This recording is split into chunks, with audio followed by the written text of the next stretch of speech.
আসসালামু আলাইকুম। আশা করি আমার সকল বন্ধুরা ভীষণ ভীষণ ভালো সুস্থ আছে। আলহামদুলিল্লাহ আমরা ভালো আছি। Hello guys, welcome back to our channel. প্রতিদিনের মতো নতুন একটা ভিডিওতে সবাইকে স্বাগত জানাই। আমার নিউজ রাজগুলাকে সবাইকে ওয়েলকাম জানিয়ে আজকে আমি সুন্দর একটা ভিডিও নিয়ে তোমাদের সামনে চলে এলাম বন্ধুরা। শুরুতে একটা লাইক দেবে, একেবারে স্কিপ করবে না, ফুল ভিডিওটা ওয়াচ করে দেবে। দেখতেই পাচ্ছ বন্ধুরা, এখানে আমি 2 পিস মাছ নিয়েছি। একটা একেবারে লম্বা সাইজের মাছ, ওটা হলো চেলা মাছ, আর একটা হচ্ছে ফ্যাসা মাছ মনে হয়। বাড়িতে যে ঝুড়িওয়ালা দাদাগুলো আছে ওখান থেকে মাছটা রেখেছে হাজব্যান্ড। যদিও একটু মাছ বাড়িতে আছে, তবুও ওনার পছন্দ হয়ে গেল, সেজন্য হাজব্যান্ড নিয়ে নিল এই মাছগুলো। তাহলে চলো মাছগুলো কাটাকুটি করে নেই, আর একটু বাসি উনুনটা সুন্দর করে লেপে নেই। তার আগে সুন্দর ফুল দেখিয়ে সুন্দর মনে একেবারে আনন্দ নিয়ে আজকে মাছ কাটা শুরু করে দিই। শীত তো একটু একটু করে চলে এসেছে বন্ধুরা, আর এখন থেকে তো চেলা মাছ খাওয়া শুরু হয়ে যাবে। এত এত যে কাটা থাকে, এই জন্য চেলা মাছটা এত এত স্বাদ। যেমন ইলিশ তেমনি চেলা, দুটো মাছই আমার ভীষণ পছন্দের মাছ। আর এজন্য আমি আজকে চেলা মাছ দিয়ে কি বানাবো সেটাই তোমরা দেখে নাও। চেলা মাছ দিয়ে কে কী পছন্দ করো সেটা আমি জানি না বন্ধুরা, আমার কিন্তু চেলা মাছ দিয়ে বেগুনটা বেশ মজা লাগে। এই জন্য আমি আজকে কিন্তু বেগুন দিয়েও বানাচ্ছি না, ঘরেতে বেগুন আছে যদিও। 2 দিন আগের ঝিঙে ছিল, ঝিঙেগুলো একটু যেন শুকিয়ে যাবে, এজন্য আমি আজকে ঝিঙে দিয়ে আর সামুদ্রিক এই চেলা মাছের ঝোল বানাবো। তাহলে আমি কিভাবে ঝোলটা বানাচ্ছি সবগুলো দেখে নাও। প্রথমে আমি মাছগুলো একটু পিচ করে নিচ্ছি, যদিও এটাতে একেবারেই যেন আঁশ ছিল না। মাছটা নিয়ে একটু রাগারাগি করছিলাম, এত ছোট্ট মাছ আর ঝুড়ি থেকে নেওয়া, বাড়িতে কি জানি এই মাছের স্বাদ হবে কিনা জানি না। আমাদের পাশে একটা বড় বাজার হয়, মাছের বাজার, সেখান থেকে আমি মাঝে মাঝে কিছু কিছু মাছ কিনতে দিই হাজব্যান্ডের কাছে। এত সুন্দর সুন্দর মজার মজার মাছ নিয়ে আসে, সেগুলো আর বলার নাই। বিশাল বিশাল বড় সাইজের চেলা মাছ থেকে সেখান থেকে কেটে একটু করে মাছ নিই। সেই মাছগুলো রাঁধলে যে কি মজা অসাধারণ লাগে সেটা তোমাদের বলবো কি বন্ধুরা। নেব না ভেবে মাছওয়ালা দাদা ভীষণই জোর করলো, আর হাজব্যান্ডও নিয়ে নিল। এত এত কাটা যে বাড়িতে, ছেলেরাও তো একেবারে খেতে পারে না, এজন্য আমারই খেতে হয়। এজন্য আমি রাগ করছিলাম যে তুমি এতটা মাছ নিয়েছো, এই মাছগুলো তো আমাকেই খেতে হবে। হাজব্যান্ডও কাজে ব্যস্ত হয়ে যায়, প্রতিদিন দুপুরবেলা আর বাড়িতে খেতেও পারে না, এই জন্য আমার মুশকিল হয়ে গেছে। আর যাই হোক, যেকালে পছন্দ করে মাছগুলো নিয়েছে, তাহলে সুন্দর মতো একটু ধোয়াধুয়ি করে নিলাম আমি। চলো বন্ধুরা, এখন মাটির উনুনটা একটু লেপে নিই। মাটির উনানে কাঠের জালে রান্না স্বাদটা একটু বেশি হয় বন্ধুরা। আর আমরা যেহেতু গ্রামের মানুষ, গ্রামের পরিবেশে আমাদের সুন্দরভাবে দুপুরের রান্নাগুলো কিন্তু মাটির উনানে হয়ে থাকে। আর কিছুদিন পর শীত পড়বে, তোমাদের তো আমি বলেই যাচ্ছি যে শীতের সময় আমি সবগুলো রান্নার ভিডিওগুলো দেব। আমার ছাদের উপর থেকে, ছাদ বাগানে যে ফুল গাছ আছে, ফলের গাছ আছে, সেখানে বসে বসে আমি একটা উনুন নিয়ে সুন্দর সুন্দর রান্নার রেসিপি তোমাদের সাথে শেয়ার করব। বাড়ির ভিতরে এত এত গাছ যে বন্ধুরা, একটু রৌদ্র আসে না, এজন্য আমার তখন ছাদেই যেতে হয়। আর ছাদেই দুপুরের খাওয়া দাওয়া তো অবশ্যই আমাদের ছাদেতে হয়। আর এই 2-3 সিজন কিন্তু শীতের সময় আমি রান্নাটাও ওখানে বানিয়ে নিই। সুন্দর সুন্দর মিঠা মিঠা গায়ে রোদ লাগিয়ে রান্না করে খাওয়ার মজাটাই কিন্তু সম্পূর্ণ আলাদা। তাহলে চলো উনুনটা আগে সুন্দরভাবে লেপে নিই, তারপরে কি করা যায় দেখে নিই।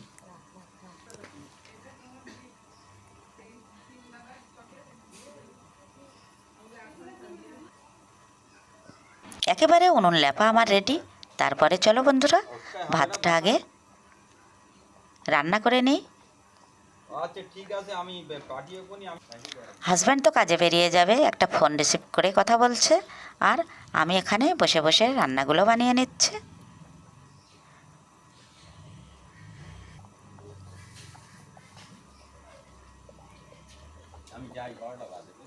ভাতটা তো এখন বন্ধুরা আমার হয়ে এসেছে।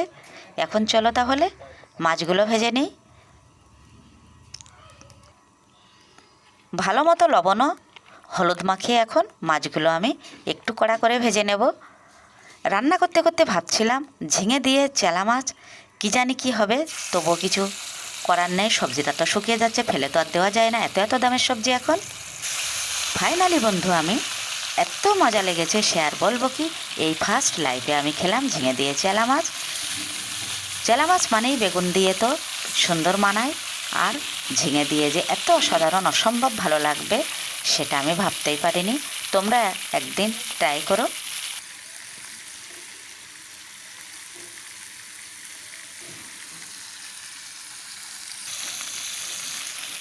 এই উনুনটা একটু উঁচু করে বানিয়েছি, এজন্য এত এত জলে বন্ধুরা কি আর বলবো, একটা করে কাঠ দিলেই একেবারে হয়ে যায়। একে একে অনেকগুলো কাঠ তো দিতেই হয় না, যেহেতু গালি কাটা আছে 3 দিকে, এজন্য ওর মধ্যে বাতাস প্রবেশ করে, এজন্য উনানটা গনগনিয়ে একেবারে জ্বলতে থাকে। আর এখানে রান্নার মজাটাই কিন্তু আলাদা।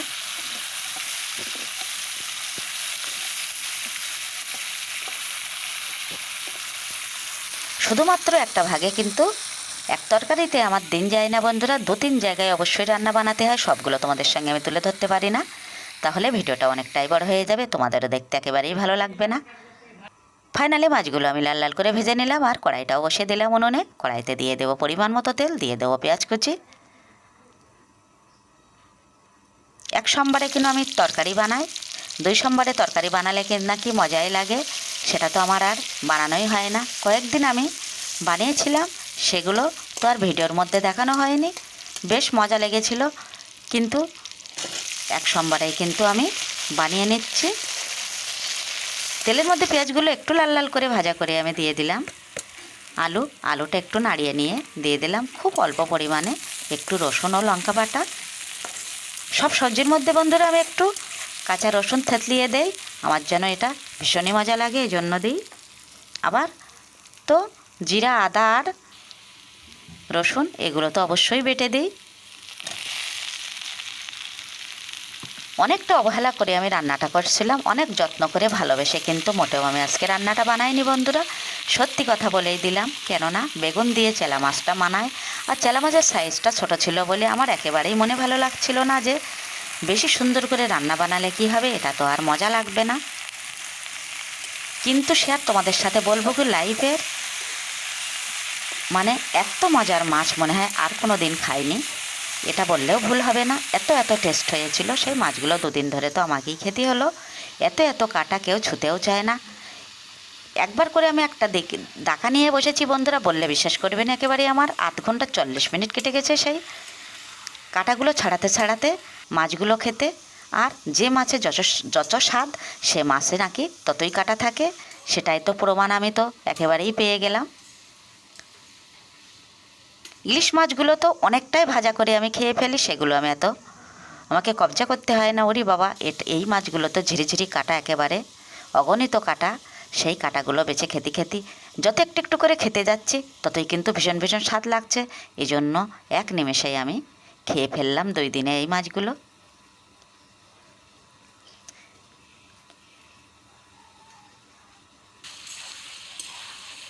আমার বাড়ির ভিতরের ভিউটা কেমন লাগছে বন্ধুরা অবশ্যই জানাবে। আমার তো ভীষণই ভালো লাগে, যেমন ছাদের উপরে তেমন বাড়ির ভিতরে এমন এমন সবুজ ফুলের মধ্যে বসে রান্না বানানো কি সুন্দর লাগে আমার, সে আর কি বলবো।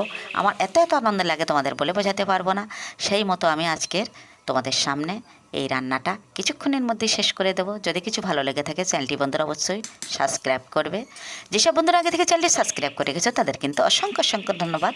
যেসব বন্ধুরা এখনও চ্যানেলটি সাবস্ক্রাইব করোনি, প্লিজ চ্যানেলটি সাবস্ক্রাইব করে আমার পাশে থেকো, আর সুন্দর সুন্দর কমেন্ট করো। তোমাদের সুন্দর সুন্দর কমেন্ট পড়ে আমার কিন্তু আরও ভিডিও করার মোটিভেট বেড়ে যায়, আর অনেক উৎসাহ নিয়ে অনেক আনন্দ নিয়ে আমি আবারও ভিডিও শুরু করে দিই। এখন বন্ধুরা কারো তো হাতে একেবারেই সময় থাকে না, এটা ওটা সেটা নিয়েই পড়ে থাকি।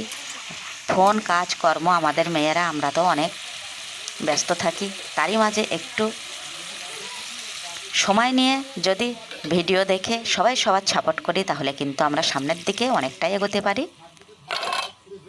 কথা বলতে বলতে আমি ঝোলের পানিটাও দিয়ে দিলাম, ঝোলটা টকবগিয়ে ফুটে উঠলেই কিন্তু আমি মাছগুলো সাজিয়ে দেব।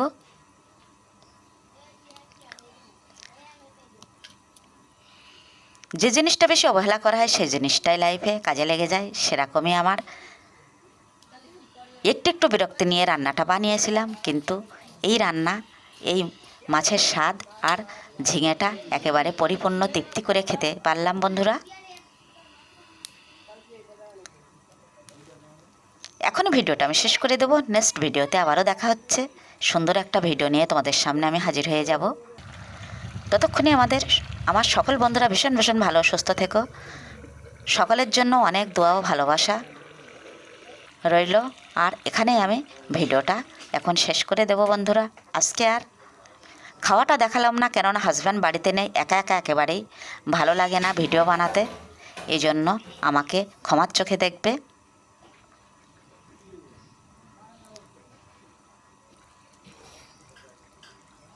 রান্না আমার একেবারেই শেষের পথে, তাই আবারও একটু গাছ ও ফুল তোমাদের দেখিয়ে দিলাম। আল্লাহ হাফেজ।